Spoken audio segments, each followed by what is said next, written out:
my channel. So today's video is going to be very helpful for those of you who are trying to kind of minimize your makeup collection and try to figure out how to just combine some stuff and get rid of those things that you don't use. So with makeup palettes, I find it's very rare that I use every single shadow or every single color, every single powder that is in an actual palette. I only use certain ones and I never touch the other ones. So what I'm going to be doing is I'm going to be depotting my Morphe 350 palette and putting it into a Z palette. So fun story about this little palette.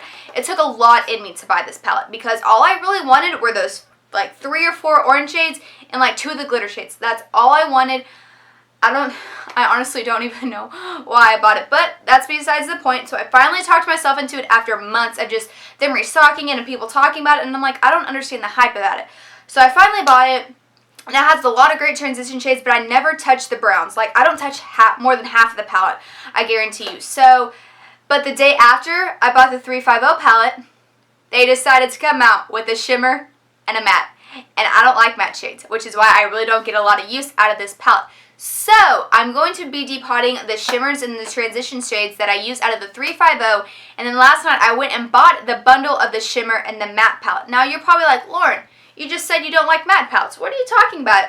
Well, whenever I hit 500 subscribers, I'm going to be giving away the Morphe 350 matte palette and a couple of other goodies that I have saved up. So make sure you hit that subscribe button down below. That way you can be notified when that happens, and you can be notified when I put up other videos like this.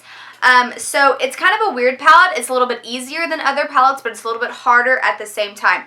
There's a lot of empty space in the palette, which makes it easier to actually get to the shadows, but there's very, very, very tough adhesive glue keeping them inside the palette. So that's when you just take your scissors or your knife and you kind of just dig underneath. Some of the clips are not out of focus, but not everything is in the screen, but it's really when I was just taking the shadow out of the little cubes that I cut out. So it's kind of self-explanatory, but I do apologize for that ahead of time. So if you want to see how to depod your Morphe palette, just keep watching.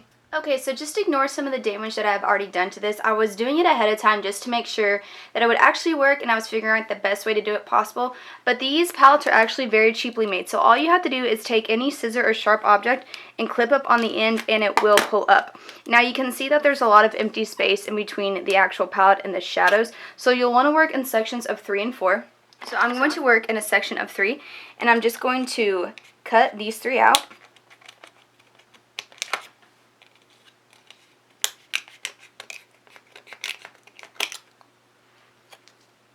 Okay, so now we have our 3, and now I like to just cut them into their single shadows just to make it a little bit easier, and I find that if you keep them in the bigger quadrants together, they're more likely to break. So, in between the shadows and the plastic is actually a lot of adhesive glue, so what you want to do is take any heat source. I'm going to take a lighter, or you can use a straightener, and I'm just going to heat up the back of this to give a little bit of lenience to the adhesive than others.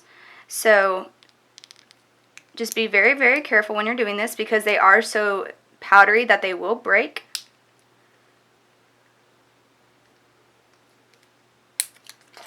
Alright, so now we have our single shadow. Now, these don't have magnetic strips on the back like other Makeup Geek and Anastasia single shadows do. So if you have a Z palette that you can buy from the Z palette website, or I got mine from Ulta, they're going to come with these little dots, and they're magnetic dots. So all you have to do is take the sticker off the back, place it onto the back of the shadow, and then let me move this out of the way. And then you'll be able to stick your shadow into your Z palette.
this video was very helpful to a lot of you. If you want to see more helpful videos like this, be sure to give this video a big thumbs up. Remember to subscribe to my channel so that when I do that 500 person giveaway, you will be notified, and I will see you in the next video. Bye. I can't sneeze right now. Nope, not right now.